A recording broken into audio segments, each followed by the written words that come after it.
Okay, all right. All right. We can get started. All right. Let me just get that set up here. Let me know. I'm going to try to share my screen here with you guys. Oh, I just need to disable it. Okay. I need to disable something on my end. Yeah, on the share. It won't let me share Oh, my screen. So if you just go down into the oh. share there. So multiple participants can share simultaneously. Is that Yeah, the there you option? go. Yeah, Oh, that's the one. All right. Let me just put this here. Let me know if you can see the screen okay. Can you see the screen okay? My yeah. first slide. Yes. All right. Excellent. Okay, you guys ready? Yep. All right, let's do it. All right, so thank you guys. Sorry for that little late start here, but better late than never. So today, what I want to share with you guys is just a little bit about the journey into getting into the animation industry and the illustration field. A little bit about the studio production to give you guys insight into how that works. Share with you guys some different career paths to really think about because that's going to be extremely important, especially with what's happening in animation right now. And then also wanted to share with you guys some practice habits for you to just keep working on what it is that you need to do just to keep getting better. I have kind of like a little bit of a strange story. When I was 6 years old, I actually found an artist's sketchbook laying in my backyard, and from that day forward is when I started just drawing all the time. And then when I was about 13 years old, I discovered this great illustrator by the name of Norman Rockwell, and that made me realize that I wanted to maybe be a painter, that was something that I want to do. And then when I was in high school, I discovered Mad Magazine and saw all the cartooning sort of side of things and was completely blown away and thought that that's what I wanted to do. And then I discovered this book called Cartooning the Head and Figure by Jack Ham, and that led me even more so on this cartooning journey of what it is that I wanted to do. But in the beginning, again, my drawings were just horrible. They really were. This isn't what I was doing when I was 7, 8 years old. This is what I was doing in high school. I was ended up drawing for my high school newspaper, but I was a big fish in a small pond because no one else in my high school drew. So therefore, everyone thought that I was so great, but really I wasn't. And also, my parents kept telling me how good I was, but I really wasn't. And there's a lot of things that I didn't understand. And this was my first figure drawing that I did on the left hand side when I was 18 years old. Again, I neglected drawing hands. I didn't understand how to draw the figure. I didn't understand how to draw forms. I didn't really understand anything. I was just drawing and just making it up because I never had any real training from that point. And then the time came where I was 18 years old and I was graduating high school, and my parents wanted me to go to college, but at the time it wasn't for me. I just couldn't do it, and my parents couldn't afford art school, and I started working doing caricatures. I got an offer to start doing caricatures at SeaWorld, and doing caricatures was a really great way for me just to break into art, start making money, start learning how to pick up my speed and skill. And then I told my parents that I ended up going to a junior college, but I hated it. I couldn't concentrate. I couldn't do it. I was drawing on everything. So I ended up dropping out of school, and my parents kind of kicked me out of the house and said, if you think you can make it as an artist, then you gotta move out of the house and make it as an artist. And that's what I did. I started my own company, which was doing private parties. I was doing caricatures at a lot of different events, from weddings, conventions, birthday parties, whatever it may be, where people will hire me to draw them in an hourly fashion now. So now I'm getting paid. I was at the time I was getting paid like $75 an hour. I do gigs for about 3 hours or something like that, but I was busy every single weekend doing that. And then I would just go draw at tourist places. I was drawing at the theme parks, and that's how I was making my living. And I encourage any of you guys to start learning how to do caricature, because it's going to be a great way to break in and start making money as an artist. And one of the things that I learned along the way was that mimicry is the prerequisite to creativity. You have to learn from others. If you're not studying and copying other artists, then you're not going to get to the level that you want to get to. I've seen so many artists not get to that next level of art because they're not studying other artists. They're not copying their work. They're not tracing their work. You don't put that stuff in your portfolio. You don't share it online, but you do it for yourself just to keep improving your skills. And these were some of the artists at the time that I was following all along. So a lot of them from Mad Magazine, they were illustrators. This was, of course, before the internet. So there was no Pinterest, there was no Instagram, there was nothing. You just got your information from books and magazines, and that's where you discovered artists from. And I started just really studying and learning how to do certain things from these artists, how to draw hands, how to do caricature, how to do folds in clothing. And then I continued doing these private parties where now I had to pick up my speed, and now I had to draw people within about 3 minutes. So every time someone sat in front of me, I had 3 minutes to draw each one of their faces, because you had a line of people. And then I would set up at the shopping malls at Christmas time, and I drew people doing caricatures. And then there was a clothing company called No Fear that saw me drawing caricatures, and they ended up offered me a job after the Christmas season. And that's how I learned to do Photoshop and Illustrator, working at that company there. And then I created my own sketchbook, but I didn't want to pay $30 for my own portfolio. I needed a portfolio. I wanted to try to get into the animation industry now, and I had met an artist that worked at Warner Brothers in animation, and I contacted him and I said, hey, can I show you my work? Again, this was before the internet, so I had to actually physically show up and show him my work. And he looked at my work and he took it up to a crew that happened to be looking for a character designer, because they had just laid off their character designer on a show called Hysteria. And this was back in 1997. And what it was it was very caricature heavy. So there were a lot of caricatures needed of just historical people. And from that point, that's when I just really started to really improve myself in the character design aspect. And then the most important thing that you got to do in animation is it's all about making friends. It's all about networking. It's about meeting people and making friends. And one of my friends at Warner Brothers said, hey, they're looking for a character designer at Disney on a show called Clerks, the Animated Series. You should submit your portfolio. And I did. And then I took a test, and this was my test. I had to design this guy in a style kind of my choosing. How I liked, and they really liked what I did, and that's what brought me on to this show, Clerks, the animated series, as the lead designer. So this was my first time getting into, this was back in 1999, this was becoming a lead designer, which is the one who's responsible for designing the look of a show.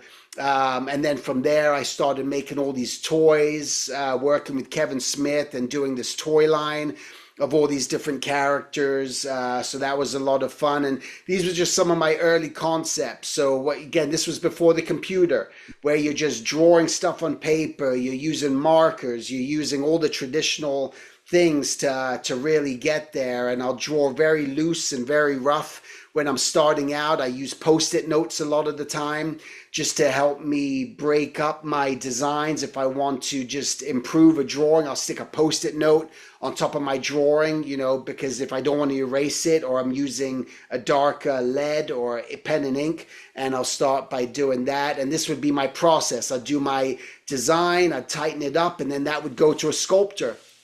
and this was hand sculpted. This was before ZBrush and all that other stuff. And then we ended up making all these toys out of that. And then that show ended. And that's something you got to keep in mind. Any show that you get onto in the animation industry, it doesn't last long unless you're like on The Simpsons or something. This is a show that ends up being these shows, you might be on them for a year or maybe up to 2 years, and then you got to look for more work. And at that point, that show ended, and then there was another show at Disney called The Weekenders, which now I went on to the second season. They already designed the first season, but they needed a designer for the second season, and it's a whole different style. And that's the most important thing you got to have in your portfolio, no matter whether you want to be a character designer, you want to be a background designer, prop designer, BG painter, BG layout artist, storyboard artist, whatever you want to do in animation, you got to be extremely versatile, because the more versatile you are, the more opportunities you're going to get just working on different shows. And then I was on that show, and then my director from the Clerks that I worked on, was directing a new show, which they were looking for designs for, a new designer. And they didn't have any designs. And they reached out to me and asked me if I wanted to take a stab at designing this show, Kim Possible. And that's when I came on full time, because they liked what I was doing, where now I was designing Kim Possible and all the characters in that show. And you gotta do the rough designs. You gotta clean up the characters too. So that's a very important thing. You just got to know how to do that, do rough concepts. You got to do cleanup, and you got to be willing to do lots of drawing. And that's the thing that that I teach all my students all the time, is do not settle. You just got to make sure that you're doing it all the time, and drawing constantly, and know what it is that you want to do, and know what it is that you want to be while you're doing it. And then in the beginning, as a lead designer, which I was on Kim Possible as well, we didn't know it was like up in the air. What does this show look like? What do the characters look like? And these were some early concepts of the character Draken that I was designing and drawing. And then the character on the left, they were liking where I was going with that. And then that's what ended up moving along. And then that character on the top left there was when we kind of settled on what Draken was going to look like. But we still end up pushing didn't make it as caricatured, and pulled it back just a little bit more. But that was the first concept of Draken through there. And then designing everything else in the show. You got to know how to draw animals. You got to know how to draw insects. You got to draw everything and anything that's going to be required as a character designer. And that's even if you're going to be working for any studio, an illustration studio, or any other sort of clients. And then your job is to design, most of the time, what's called the front three-quarter view of the characters. So you're designing the characters in their front three-quarter. You're gonna eventually have to do turnarounds and all that other stuff. I'll explain that in just a little bit. Again, but mix it up of animals and characters and insects and people. And it's not even your responsibility to do the color. All these colors were done afterwards, where I would do the design, I would do the cleanup, and then it would go to the color department, where now they're putting in the color of the characters, because that's their job. So maybe that's something you're real good at, is doing color, so you could get a job in the animation industry, which is a color designer. So that's something that you want to consider and maybe think about. And then that show ended, and then I went on to this other show called The Replacements. Again, you just got to be very versatile, drawing in different styles. And then I ended up leaving the studio because they were looking for a designer at Nickelodeon on a show called Danny Phantom. And that's where a friend of mine said, hey, they're looking for a character designer. You should go up and you should meet up with the creator of the show. And that's what I did. And I went and met up with him, and they gave me a test, and they liked what I was, Butch really liked what I was doing. And that's when I got on to Danny Phantom. And here's some early development of some of the characters that you would do. Because again, you're sitting there and you're just drawing all day long, just coming up with different concepts, different ideas. What could these characters look like? And then going back and forth and showing the director and trying to get the approval. The thing that was different about Nickelodeon was we had a cleanup team. So this would be like my cleanup just on a with pen and ink, but it would end up going to a cleanup team there, and they were just using Illustrator. So these were early developments of a character called Skulker that I designed. Here's some early development of Danny Phantom, just trying to figure out his body proportions and his shapes and his hairstyle and all that stuff. This was a character named Vlad, and you can see just all the different variations of just that one face, just trying to find what this character's face could look like and eventually putting a body and everything else onto it. And then on the top there was some more early development of Danny and his sister and Sam, but then we still evolved it just a little bit more and just simplified the characters even more, which was what the finals ended up looking like on the bottom there. And here was even some early on development of the characters through there of what I thought that they could possibly look like at that time. But again, we were always evolving things and changing things and trying to just figure it out. There was an early version of Tucker, on there, if you guys are familiar with the show. Danny never used to have a logo, and then the marketing department wanted a logo on him, so then I designed that Danny Phantom logo that he ended up having on his chest. But typically I'd get a script, and then I'd break down the script, start drawing the characters, and then I would do a few variations and then show them to the director for approval. And then if he liked it, then would settle on one, go to the cleanup department, go to the color department, and then you'd have your character. And then also worked on Fairly Odd Parents for a little bit. And most of the time when you're working on shows, you're doing what's called special poses. So your job is just to be able to draw really well in any style. You're going to be going off the storyboard. So you're going to get a storyboard, and now you got to take the characters and design them or put them on model. Maybe they don't even exist yet, and that's going to be your job, something that you need to do. And then I ended up leaving the studio and working on a movie called Cloudy with a Chance of Meatballs. That was my first introduction into CG and just learning how to go about that and start designing characters on that show. And I would just, again, always just try to come up with a lot of different concepts. A lot of my drawing skill has come from me drawing from life all the time. I do a lot of figure drawing class. I draw in my sketchbook all the time. And I also rely on caricature, because caricature is what guided me. And I'll try to figure out a face on a character. When we were designing this character, he was going to be voiced by Morgan Freeman. So I started with just an idea. We didn't want it to be an exact caricature of Morgan Freeman, but I would start there and start building up the rest of the different faces and ideas and concepts around it. I did the designs for the Charmin Bears. If you guys have seen the commercials, the CG commercial on that front. The last production job that I worked on was Guess Who and Scooby-Doo.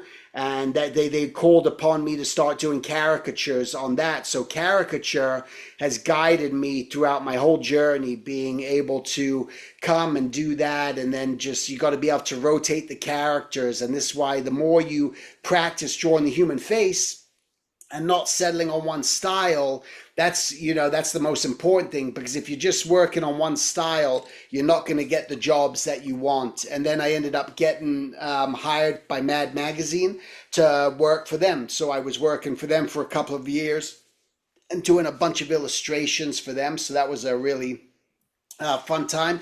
And then I got just to work on just a lot of different studios. I've worked with a lot of all the major studios.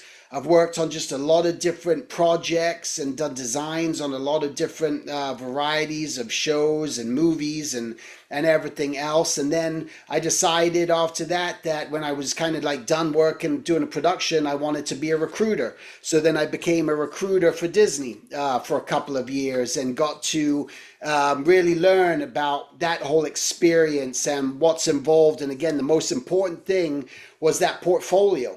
And that was more important than anything. And if you turned in a portfolio that only showed one style of something, you weren't going to get hired. Or if you had a portfolio that was full of anime or manga, you weren't going to get hired. And so again, the most important thing was that variety in your styles and making sure that you had some really solid construction. And then I started my own online school. And that was something that I just really, I've been teaching since I was very young. and just love doing that. So I know I can train artists specifically how to get better and improve their skill set. And that's what I do now is I train artists all around the world online in how to just really improve their skill set, get better at drawing, get better at observation, learn how to do caricature, learn how to do figure drawing. And these are all the different things that I'm focused on. This is where a lot of my time now is spent doing that, and then doing things like this for you guys, doing school talks, traveling around the world, doing all that fun stuff. And there was a great book that I read along the way, and it said, where you are right now is exactly where you should be given the amount of effort you put in. Which, again, meaning if you're not putting in the effort, and if you're spending more time, scrolling on your phones, binge watching shows, doing all that, you're not going to get to where you want to be, right? Because that's sort of like it's cheating the discipline, and the discipline is that you got to make sure that you're going above and beyond, that you're drawing all the time, that you're doing your assignments in school, you're doing your best, whatever it is, you're showing up to figure drawing classes, you're coming to events like this just to learn something and hear something new that you haven't heard before. And that was from a book called The Practicing Mind, which was a really great book. But I want to share with you some different career paths and things just to truly think about. You got to determine for yourself, what type of art do you do, and do you wish to do? You got to determine what that is. You got to know what that is. Again, there's so many different areas. I'm going to go through some of them, but you want to know what that is, because once you know what it is you want to do, you're just going to start getting better at it. And are you a Walt Disney or a Disney employee? And what I mean by that is, are you someone that wants to own your own company, that you want to be more entrepreneurial, you want to start your own YouTube channel, you want to start your own clothing line, you want to start your own comic book?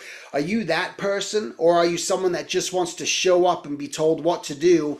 And again, not that it's a bad thing, I did it for years, but is that where you just want to just clock in and clock out and be done? So you got to determine that for yourself.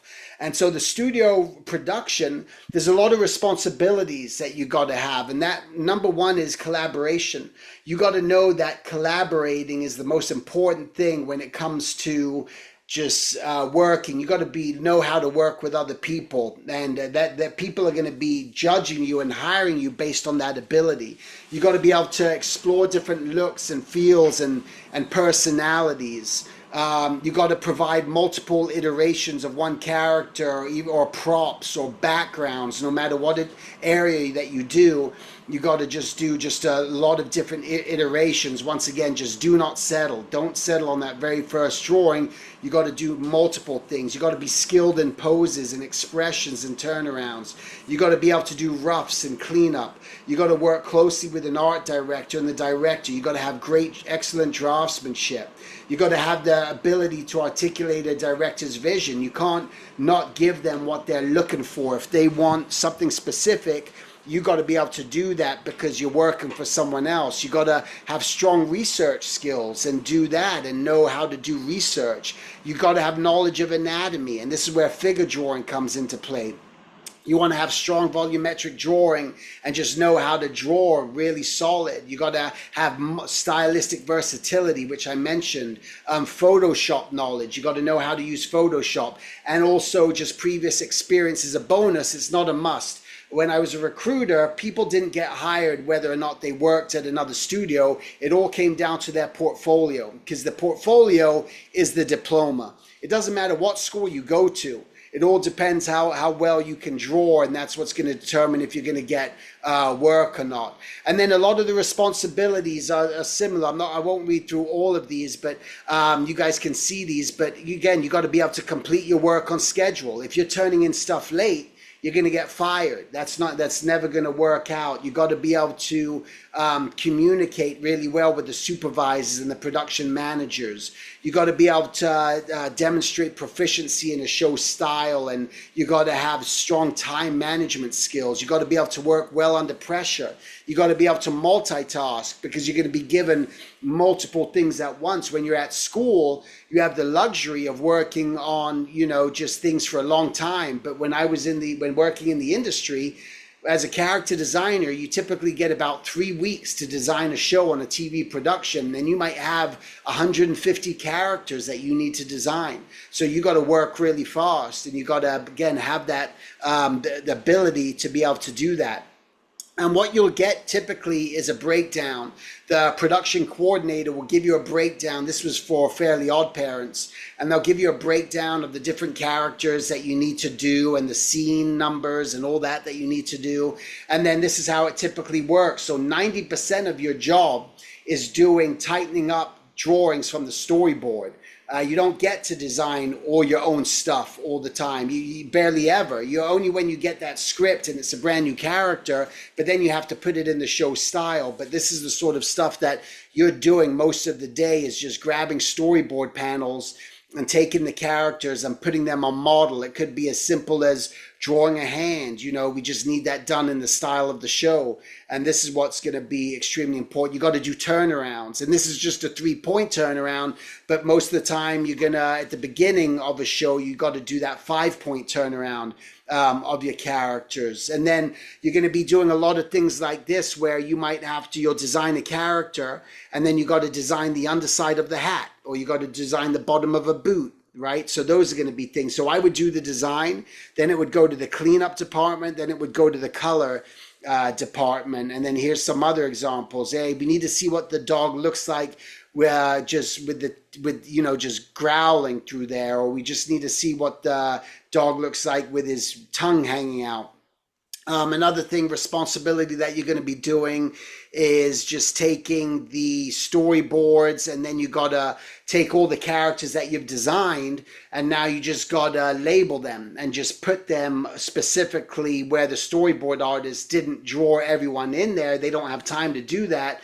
You got to label it, and then that goes overseas so that they know which characters to plop in for those specific scenes. You'll have to, Danny needs a backpack for, hiking. You're going to draw that in, or we need Danny peeling out of this and putting him in, based off the storyboard, putting him in perspective and having him peeling, or again, whatever that option is that they want you to do. So this would typically be where I would end up doing. That would be as far as I would go, and then I would turn that in, and then it would go to the cleanup, and then it would go to the color department, where now the art director is even thinking about the background, so is putting the red character and green character on this background so that he knows whatever scene this character's in, that you're not going to lose the values of the character. We don't want to put this character on a red background or a green background, because you're going to end up losing it. So you got to just keep an eye out for that.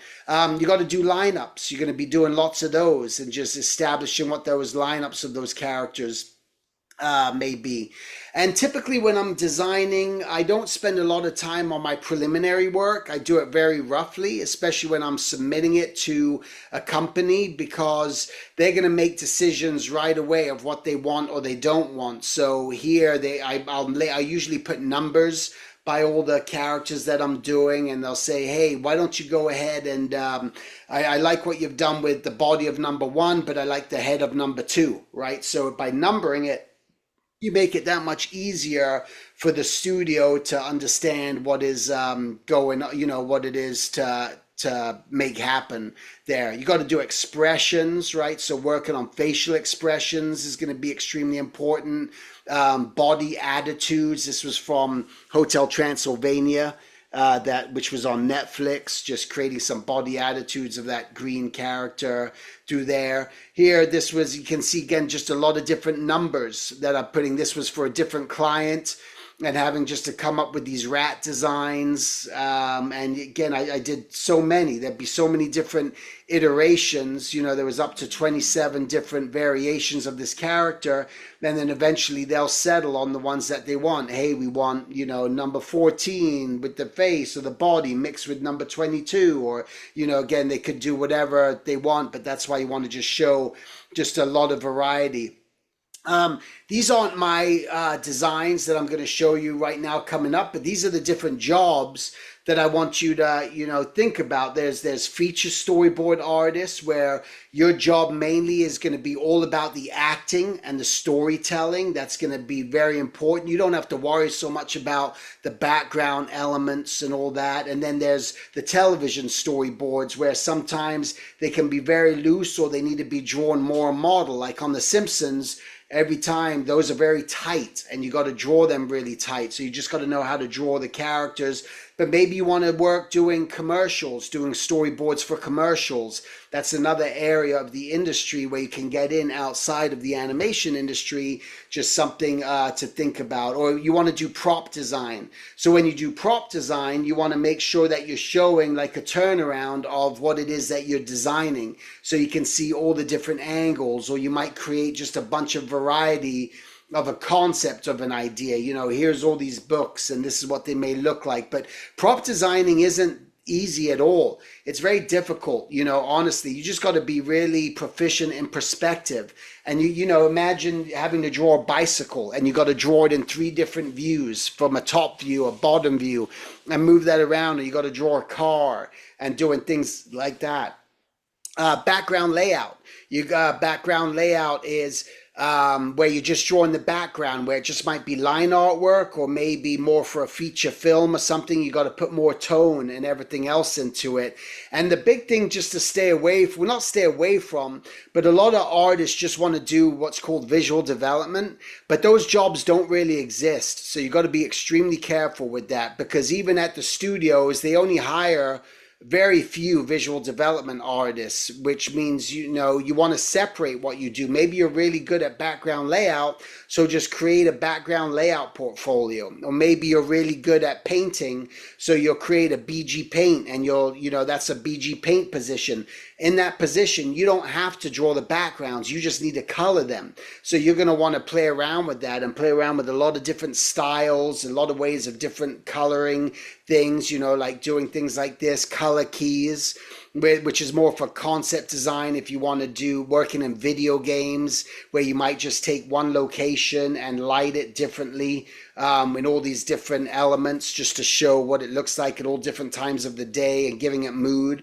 And there's the color stylist. And the color stylist, they're only responsible for coloring the characters and the props. They don't color the backgrounds. That's the BG painter's job. So maybe that's something you want to do, and just be able to color the characters. Or there's visual development roles, and the visual development is more in the feature area, where your job now is just doing concept design, but also you're providing just actually, photo reference about, hey, this texture should be more like this. And, you got to go through that whole visual development aspect. The wood's going to be made of this sort of quality.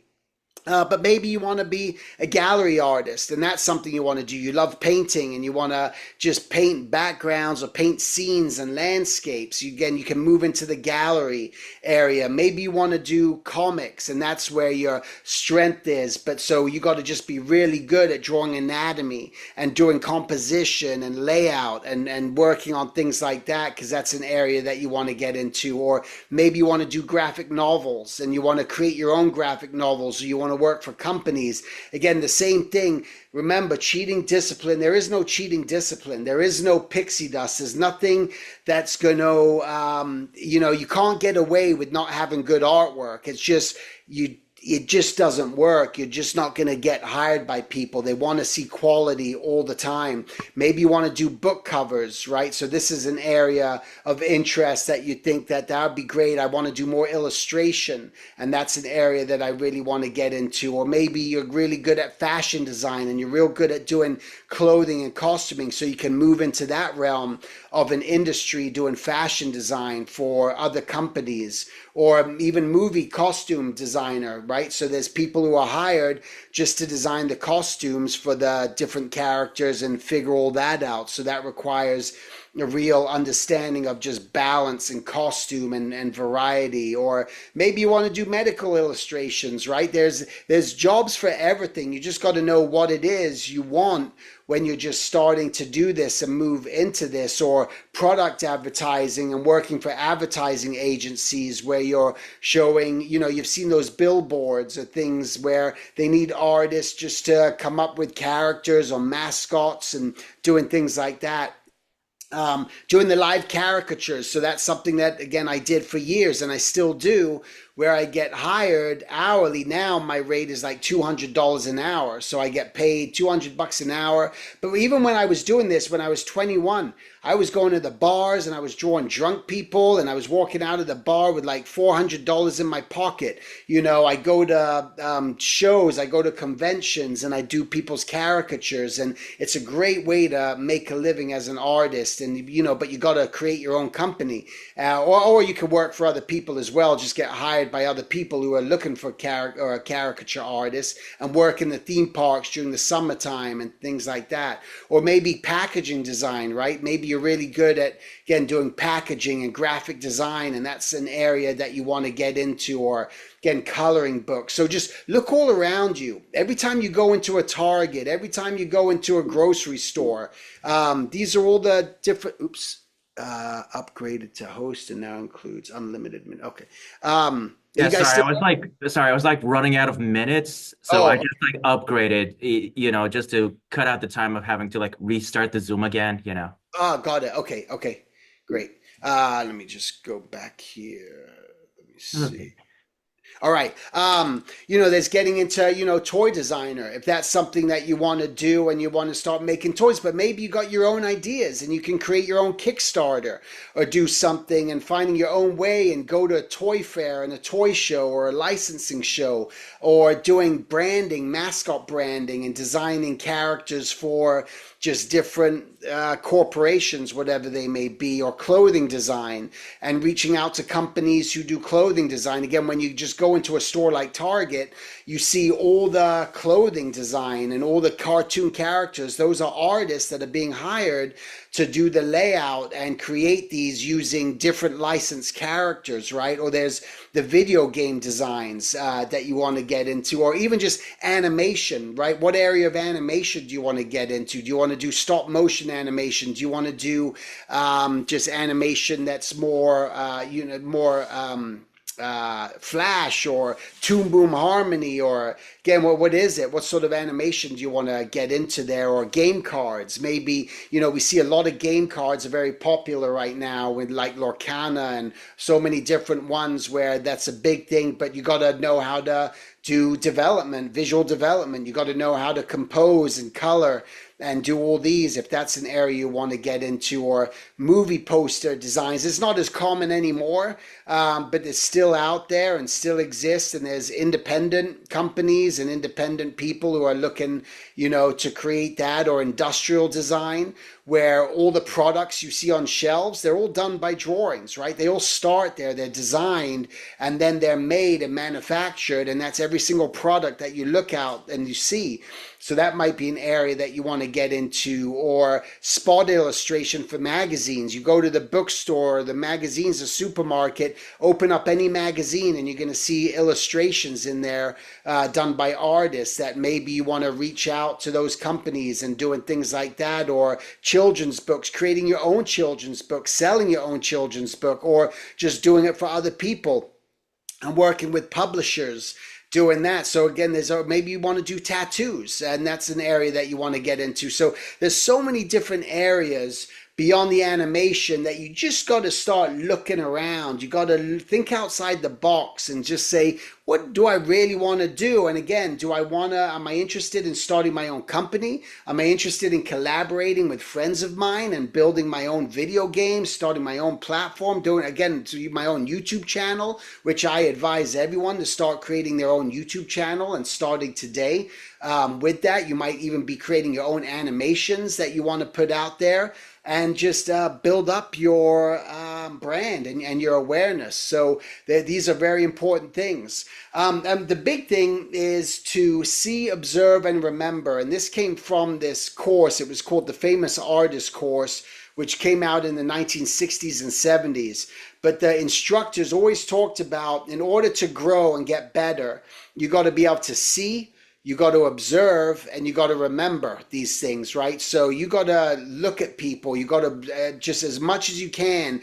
Don't try to draw just out of your imagination all the time. You got to be able to look at something and put it on paper. But I want to share with you guys some practice habits on how I got there. So the 7 things that they did where I was learning how to do portraits. I learned how to do caricature. Life drawing played a huge role. Memory sketching, I'll discuss what that is. Drawing from videos, having a sketchbook, and then focusing on designs.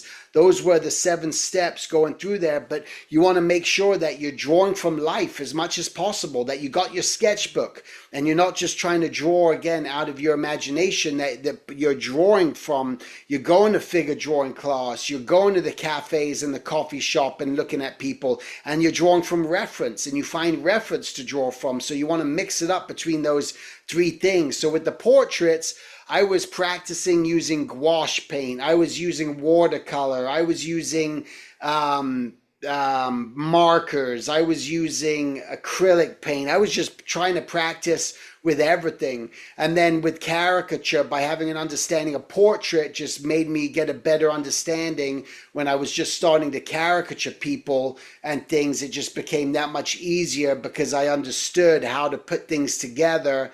And that was where my training was in the caricature realm, from doing that. And then figure drawing. You got to go to figure drawing. You got to draw the gesture. You got to learn how to draw the full body. You got to be able to draw it quickly. You got to be able to draw the face. Don't go to figure drawing and not drawing a face. Make sure you're doing that. Make sure you're just drawing in the hands. Make sure you're drawing in the feet. Play around with a lot of different mediums. That's something that you want to do all the time and practice with that. Again, this is also important because when you understand how to do this and you draw from life and you learn to put the energy, all that stuff ends up coming into your artwork. And that's why you got to build up your speed and be able to draw this stuff within about 1 minute. 2 minutes, 3 minutes. Don't just spend all your time doing 30-minute, 20-minute sketches. Just try to find all the feeling and movement in the characters, because then you can just start to really build up that stronger portfolio. You want to draw people in the nude. You got to draw people wearing costumes, right? Because if you're not drawing people in costume, that's what you're doing the majority of the time as an artist, that's what you have to do. So you got to learn about the folds in clothing. And again, the better your portfolio is, the more chances you have of getting that job within the industry. So that's really important. I use zigzags a lot in my drawings. I feel like it gives my drawing just a lot of movement and feeling and character. So I play around with that as much as I can. And then memory sketching is just drawing from memory as much as possible, to where these were when I went to the DMV, but I didn't have my sketch pad with me, but I was just trying to remember people. I was really just observing people. And then when I came back home, then I just started to draw what I remembered. And of course, they're going to look different, but there was an element of them that I remember that I distinctly wanted to make sure that I put on paper. The same thing here, where I'd go at my lunchtime breaks when I was working at the studios and go and observe people on the street. And then I'd come back and redraw them, what I think remembered that these people look like. And I did it with friends. So it was a great way to do it. This is something you can do with your friends, is all of you go and spot someone. Don't draw them, but just go, let that person be our target.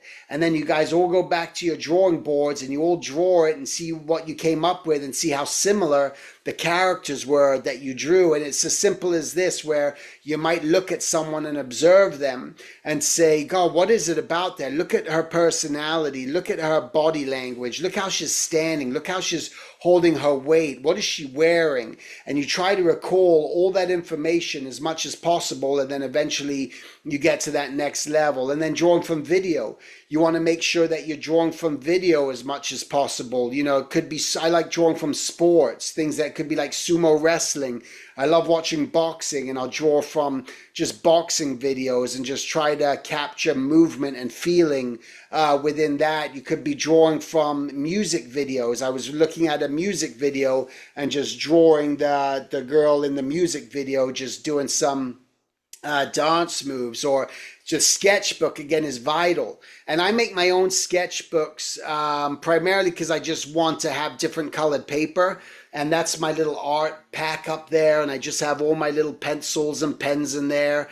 And you just got to be prepared just to be on the go and observe. And especially if you want to draw people and animals and things like that, the more you do this, the better chances you have of truly succeeding. When I go to the airport, I'm drawing and even just trying to tell a story. When I'm looking at that guy that I drew, I was still thinking about just the story, trying to add a little bit more of a personality just by tilting his head. Just went a long way and just helped me get a little bit more of that character. Or you're drawing, I want to look at people's hairstyles. I want to look at what people are wearing.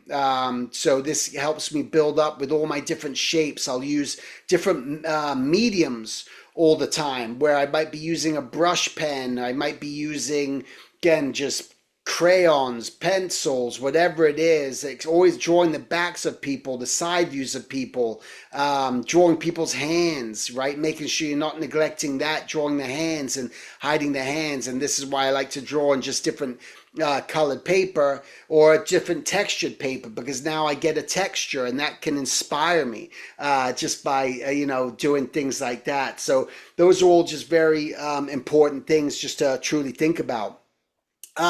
Some fundamentals that I just kind of want to get into with you guys. So there's a book that I created. It's called The Silver Way, where a lot of artists and a lot of schools use that book now. But The Silver Way is going through these 5 steps of design, and that story, gesture, design, form, and details. Because when you know what the story is, then you can start to inform your gesture. If you don't know what the story is, then you don't know what gesture to give your character. And then you move through those steps of design, and then you start to work on your forms. And that's, really flushing things out 3-dimensionally, understanding the construction. And then the details, that's the cleanup. That's the cherry on top. That's the last thing that you want to do.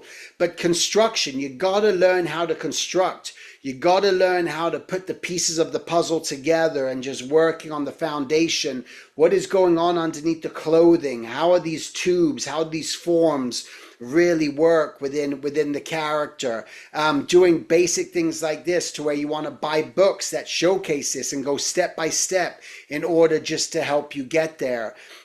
Which is where the life drawing comes in, right? Because now if you understand that, well, then you can start doing the life drawing and do it effectively, and you can start caricaturing your life drawing figure and working on things like that.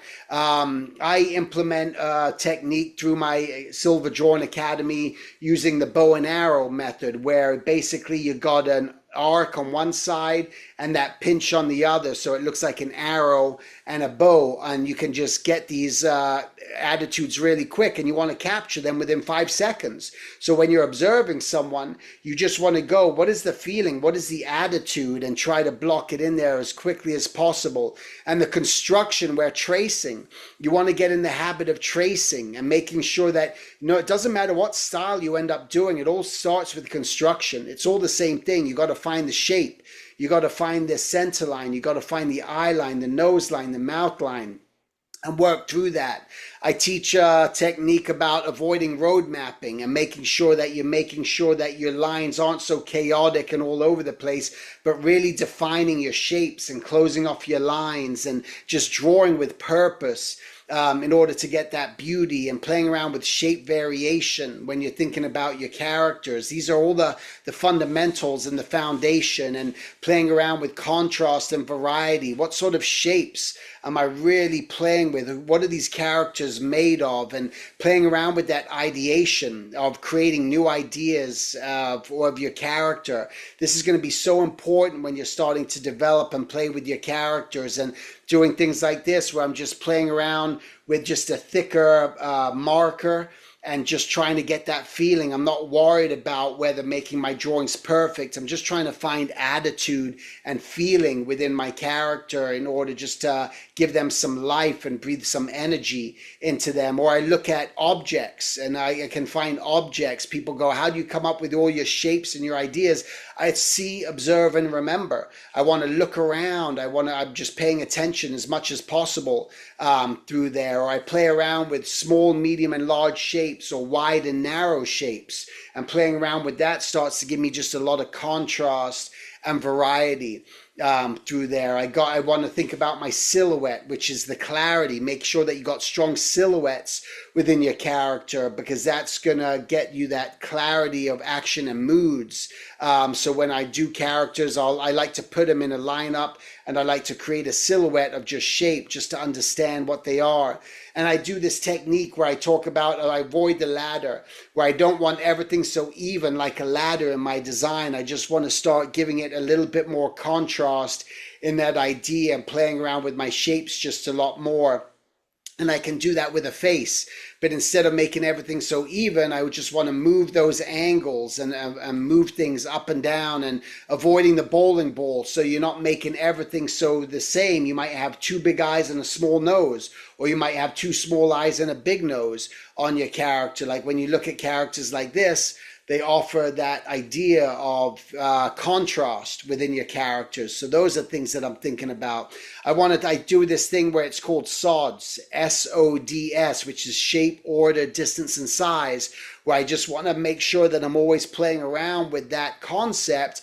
And then I can start to create things more like this, and that variety, just by playing around with avoiding the ladder, avoiding the bowling ball, playing around with my shape, order, distance, and size. I can start to create just a lot of variety within my characters. And then, of course, you gotta just play around with that. That's gonna help you with squash and stretch, and playing around with your characters. I did designs for Johnny Test where I had to create, just the model sheets, and giving these characters an understanding of how they're put together. You got to understand turnarounds, and how do turnarounds work through there. So that's going to be a major thing as a character designer that you're going to want to figure out and learn how to do through there. I give my students like different fun assignments. Like this is something where you find like a celebrity of your choice, but then you find just reference, and now just take that reference that you find and take that new character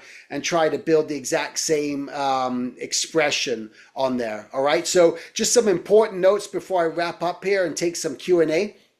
Number one here is your skill can only be as good as the effort that you're putting in, right? So if you're not putting in the effort, if you're goofing around or binge watching or doing whatever else, not paying attention, you're not going to get to that level that you want to be at. Number two is there are no shortcuts, right? There's no pixie dust. There's no simple solution. It's going to be just a lot of work.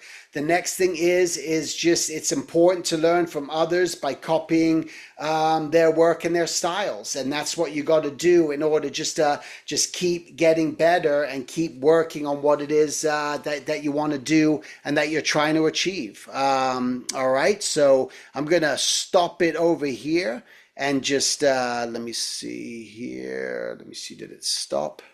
Did I lose you? No, we're still here. Oh, here, there you are. Okay, there you are. All right. All right. So yeah, so with that, what I love to do at this point is really just take questions from you guys. Again, this the most important thing is knowing what you want. Again, I've had a lot of experience out there, and from my work, from all my years in the studios, from doing illustrations, from being a recruiter in the animation industry. So again, there's no right or wrong questions. There's no dumb questions, and this is your opportunity. If you guys have questions, I am here to answer them for you. It's like kind of emote lag, but like it's mostly the computer itself that's picking up. I guess I can just kind of start off. Can you hear my voice? Oh, I'm having trouble hearing. I can't hear from way back there, so I don't know if you need Uh, to come forward or sorry about that. well, that's okay. I can come closer. Um, yeah, there we go. Can you hear me better now? Yeah, I can hear you better. Thanks. Okay. Hello. My name's Agana, and I had a question regarding like having like different like art styles. How are you able to like basically like I guess having like different inspirations for each of those art styles and being able to like retain them.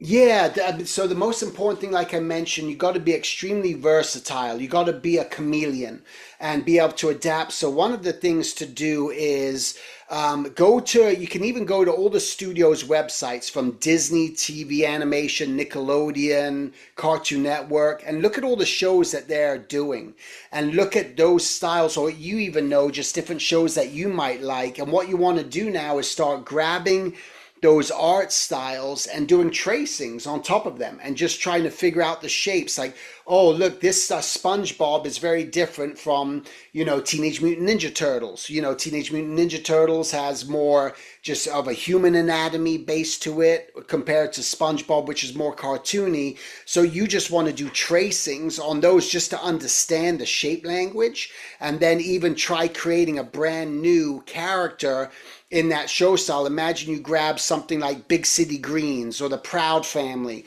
and you go, I'm going to create a brand new character from Big City Greens, and I'm going to trace over a few of them. I'm going to look how they draw the hands. I'm going to look how they draw the feet. I'm going to look how they draw expressions.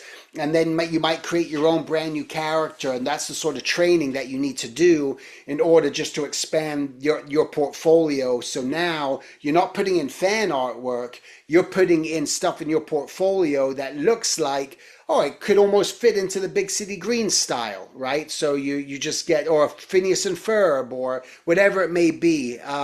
So that's something that I would advise that you do, and that's how you go about it. You just gotta, that's the part of the practice, is drawing from a lot of different artists and practicing their style. So you're not just following just one look. There's a lot of younger artists, these days that, and who admire anime and manga, and it's great stuff and it's fun, but it doesn't fly in the industry. So you want to, if that's something that you find yourself just doing all the time, you want to make sure that you just expand your horizons a bit and, try doing some other stuff. Unless you say, you know what, I'm not going to get into the animation industry. I'm just going to start creating my own characters. I'm going to make my own prints and my own books and start selling my own stuff at conventions that are in that style, because there's an audience for that, right? So you just got to know what it is you want to do. Okay. Thank you for answering that question. And Yeah. I also was thinking that I just realized sometimes like doing line art can also like kind of like be hard, like if you're kind of starting off like digital art. And sometimes like I always find myself like kind of like inspired more by my actual like sketch art rather than the actual line art that comes afterwards. So is there like any advice when it comes to like practicing more with the line art that makes it more so you don't stick to just like one version of the genre? All the- Yeah, I would, well, now there's so many digital tools, on the iPads and everything. Like, I would experiment all the time with different brushes, but this is a reason why, too, when you go to figure drawing class and you draw on a big pad, just to practice your line and find that line, using different mediums. Doing that is where you kind of want to really practice. Find different cleanup styles from different shows and go, okay, I'm going to mimic that style and I'm going to practice trying that line art and clean up on that. And then there's also, with Procreate or these different programs on the iPad, there's ones where the line sort of like snaps into place for you and creates a nice clean line, so you can use things like that as well. But really, it's just a matter, like everything in this life, it's all about practice. Yeah. Yeah. Thank you very much. Yeah, you bet. My pleasure. Yeah, go ahead. Hi, my name is Yafet, and I just want to ask, in terms of the independent side of things, do you have any tips on how to like get started in terms of like starting like your own stuff, like your own business or studio? Yeah, I mean, the most important thing, as always, is just know what it is you want, right? You got to start there. What do I want to start? Do I want to make my own line of prints? Do I want to make my own comic book? Am I trying to create a YouTube channel because I want to make my own animation? So that's the first things first, is just determine what that is. And then the next thing, when you determine what that is, well, then you just got to start, and don't worry about where it's going to end up or what's going to happen. You just got to get it started and create it and start putting it out there. And you know, like they say that saying, when you build it, they will come. And that's what you have to do. You got to build it, and then people will start to find it and partake in it. All right, one more thing. I noticed earlier you had a picture of Odd Job, and I think it's like funny because before the meeting started, one second, I actually did a I hate like showing people art through like a webcam, but like it's the best I can do at the moment. If you can make it out, I did this little recreation of Goldfinger with Sean Oh Connery. yeah. All right on. Okay. Nice. Thanks for sharing. Oh, thanks. Sure. Oh, Yeah. I think somebody asked in the chat. Let's get back to my Yeah, seat. someone asked. Oh, let me see. I can open the chat here.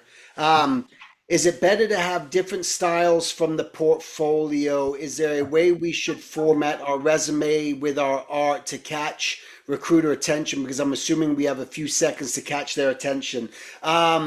Is there a better way to have? No, I mean, the most important thing in your portfolio is that it's just really just organized and clean and clear, showing that you know the different styles in your portfolio, and your resume is just going to be a typical resume. And most recruiters honestly don't even care about the resume. It's a formality. You just have to have it.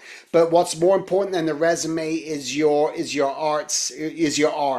And the way to catch the recruiter's attention is just by being able to show them that you know what you want to do, so they can look at your portfolio and see that it's clear that you want to be a character designer. It's clear that you want to be a background layout artist, and they can see that right away. And then they see the versatility. That's just the most important thing in order to get the recruiter's attention.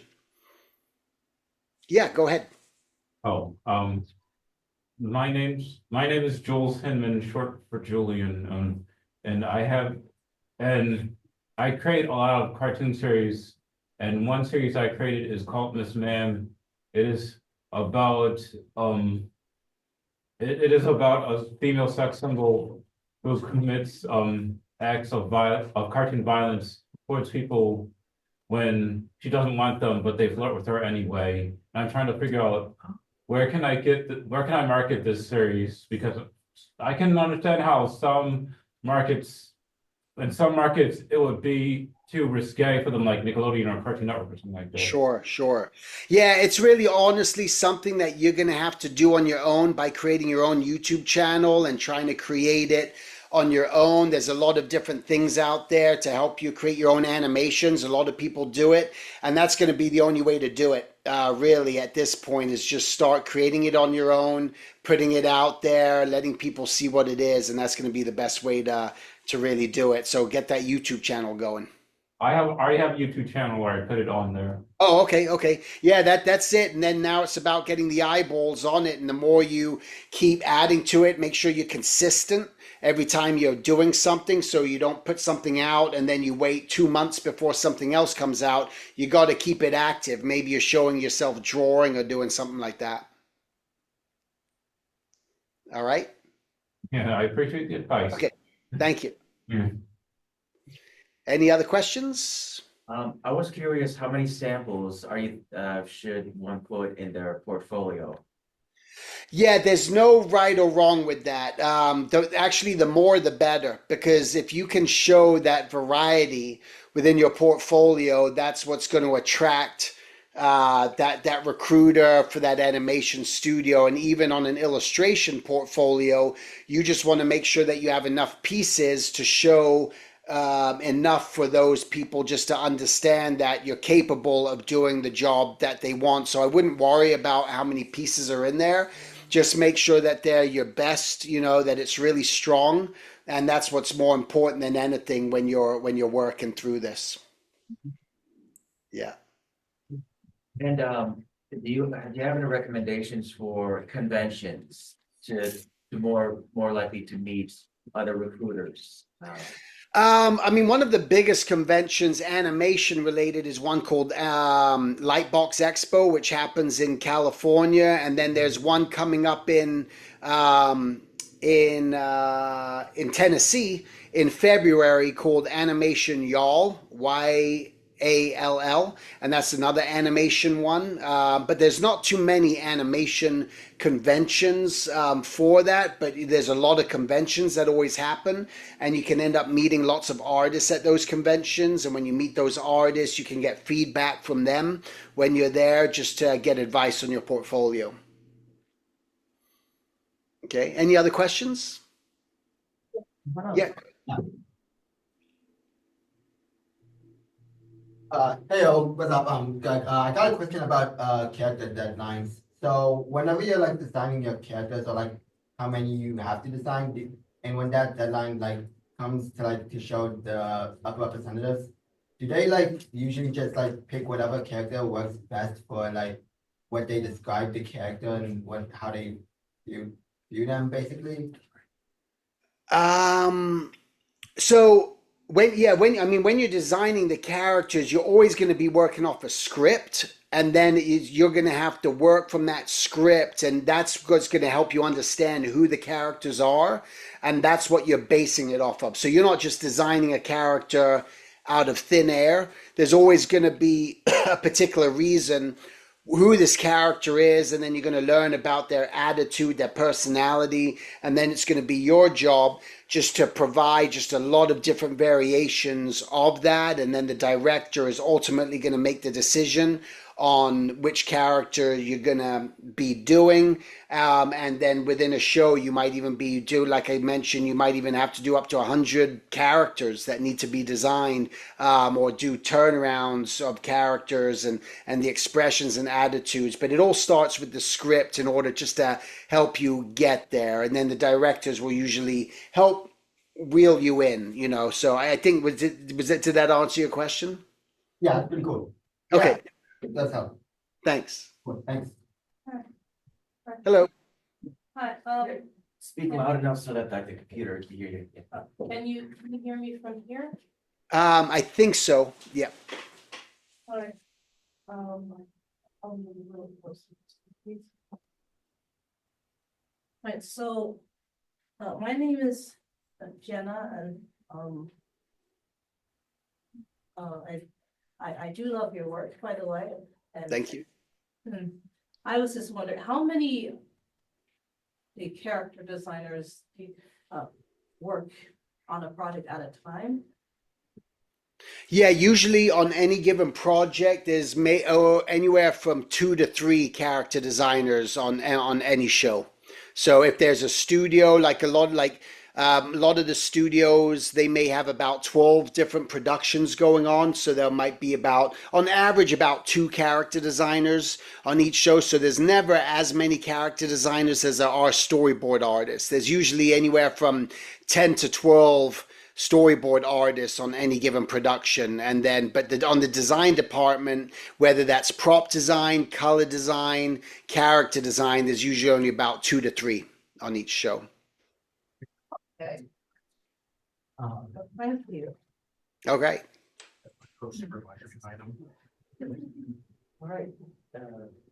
Yeah. Hi, my name is Abby. Your work is really cool. Practically showed my whole childhood. Thank you.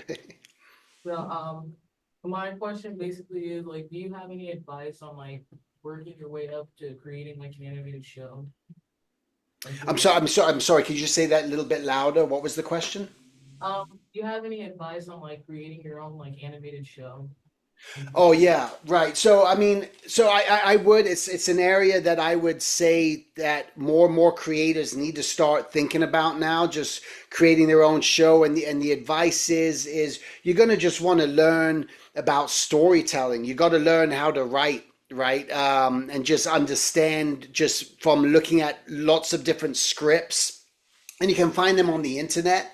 But you just got to develop what's called a show Bible, especially if you want to pitch it to people, where now you got to give a premise and an understanding of what this show is about. This show takes place in this year and this reason, and this is what happens in the show. And then you're going to want to develop your characters and show your characters and give them a character description.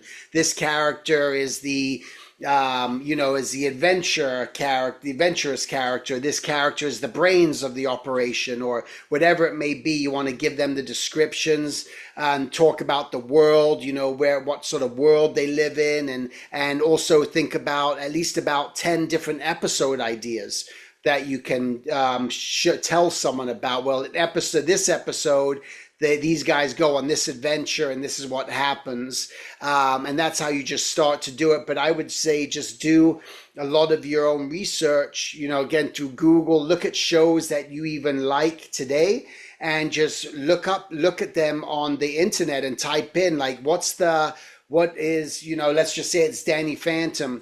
What was the premise and story behind Danny Phantom, and just see how it writes it out and what it says, and that's what you have to do. Look at Wikipedia.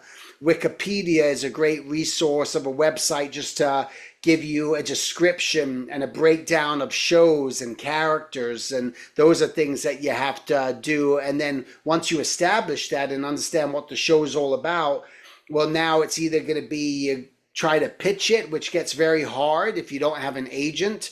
Otherwise, it's now created on your own or with friends of yours, and try to create your own little show and idea through YouTube is the way that people are starting to do it more and more. Thank you very much. Yeah, you bet.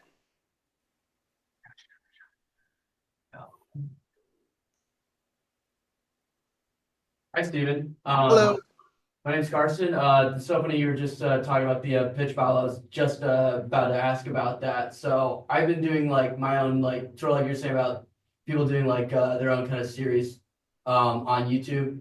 I've been doing that for a number of years, but it's just been sort of like kind of like a fun little hobby. But I haven't posted in a while, and I've been trying to like treat it more seriously, like within this last year. Do you have any recommendations on like how long, or like what, like I guess would be like any recommendations for like a pitch Bible? Yeah, so again, they should be pretty short. They don't need to be that big, right? So you might pitch Bible should only maybe be about 10 pages, if that. You don't want it to be 30 pages, 40 pages. You just got to be real specific. Like, this is the, premise of the show. This is what happens. These are the characters. These are some episodes of what it's going to be about. Here's what a background looks like. Here's what some of the characters look like. But you want to keep it pretty short and pretty straight to the point, because by doing that, otherwise you're going to lose people's attention. And you want to have what they call like the elevator pitch. And the elevator pitch is when you're in an elevator, you're in the elevator for, very quickly. How quickly can you explain your show to someone so that they understand what it is that your show is even about, So that's something that you just want to be able to think about. And then from there, again, it's a matter of now really creating these things on your own and going as far with it as you can. And don't be afraid to show stuff on social media of what it is, just to try to gain interest and see if anyone's interested in it. So that's what you've got to do. Okay. And I just have like one like last follow-up Yeah. question. Since we're looking to hopefully be posting this stuff within 2025 is the goal. Do you have any recommendations on how like we could market ourselves? This is since like I don't have an agent, and this is just a lot of just my friends who are just like helping out with this. Yeah, again, the marketing now is just constant repetition. So it's like a lot of it's going to be on YouTube and Instagram and LinkedIn. So those are going to be the three areas where you're just going to really want to make sure that you keep just putting it out there. And what I would do is know what the questions that you want, like how do I start my own YouTube channel? And there's 50 million videos on YouTube about how to do that. So those are things that you want to look out for. You might even use the help of ChatGPT, which can help you, where you might put in for your marketing, hey, I've created this idea and this concept about this, and this. what are some strategic ways to market this show and find the right audience, and you'll get a list broken down of ideas for that. But again, don't worry so much about the marketing before you create it. You got to have a good product, and the marketing kind of almost at that point takes care of itself, because if something's good and it's out there, you don't have to do so much just to get people's eyeballs on it, and they're going to want to see it. So make sure that you put all your attention and focus on the quality of it, as opposed to just trying to market something. Okay, okay. Thank you so much, Stephen. Yeah, you bet. Um, Yeah, go ahead. Yafet again. I have a question, just about, outsourcing animation. Particularly like when it comes to like US productions. Like, is that always necessary? Just out of curiosity, or is there some productions where it's like you don't need to outsource to like Korea? Well, yeah, the majority of all the studios are outsourcing, but you get studios like Titmouse and sometimes like Bento Box, where they're doing their own animation in-house. But the majority is all the stuff is outsourced. It's just because it's less expensive.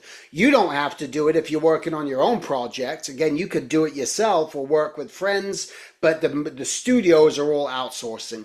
Yeah. I mean, I didn't have a problem. I'm not like worried about myself more or less. I was just curious about like how it is in the industry. That's Yeah, all. yeah. They're all outsourcing. Yeah. All right. And more. Yeah. All right. Well, guys, thank you so much. I hope that what I shared with you was helpful, and you got something out of that. And I really appreciate you guys showing up and being here. So thank you so much. Pleasure. Thank you so much for the opportunity. All right. Yeah, Thanks, I had guys. one more question. Oh, yeah. Go ahead. Hi, my name is Jason, and nice to meet you, Mr. Silver. I had one question. It was I'm trying to remember it. Okay, now I got it. A question is like you worked with like a lot of good shows. I was wondering like, what do you think makes like a generational cartoon, like a SpongeBob, for example, or like uh the Family Guy or The Simpsons? What do you think makes like a generational show like that to still run?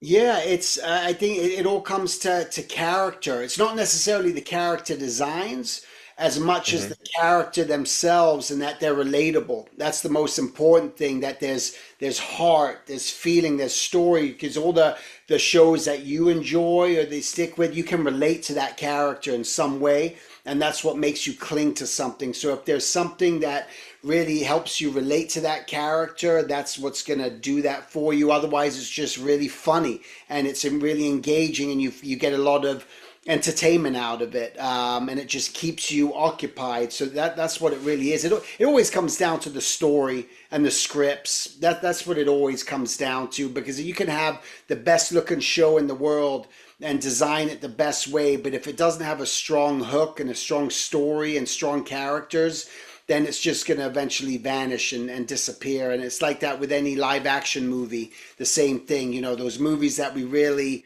feel something towards, that's what brings us back to watch them over and over. Yeah. Gotcha. Gotcha. Thank you. All right. I also had just like one more, you work with like a lot of projects, and I was wondering like, how do you still like have a lot of passion for like, drawing? Like, how do you get that work life balance with drawing? Because it started off as a passion for you and it became work. So I was just wondering, how do you like Yeah, for me, separate the two? it's just because for the pure love of it, I just love to draw. It's something that when I see something, I can get inspired very easily. I might just see some other artwork, or I might be watching something and get inspired. And I'm not Hmm. inspired all the time. It doesn't happen all the time, but to go into life drawing classes helps keep that sort of like passion alive for me. But again, it's just something within me. I know that I'm an artist within. And so that's why it's easier for me, and that's how it survives. And then plus plus, once you start getting good and you start getting confident with your artwork, then you start, it's a driving force. Then you just go, wow, I know that when what I'm producing looks good and I'm happy with it. And the happier you are with your artwork, that keeps the drive going. If you're not happy with your artwork and you hate it all the time, that's going to stop the passion, right? So then you got to identify, what do I need to do to keep getting better? I got to change something. Something's not working right, and my drawings aren't improving. What do I need to change? And so you need to discover that for yourself.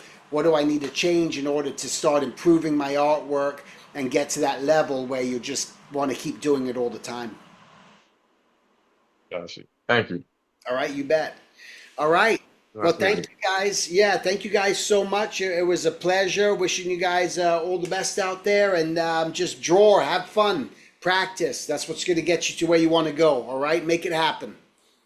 All right, all right, guys. See ya. you. Bye. Bye.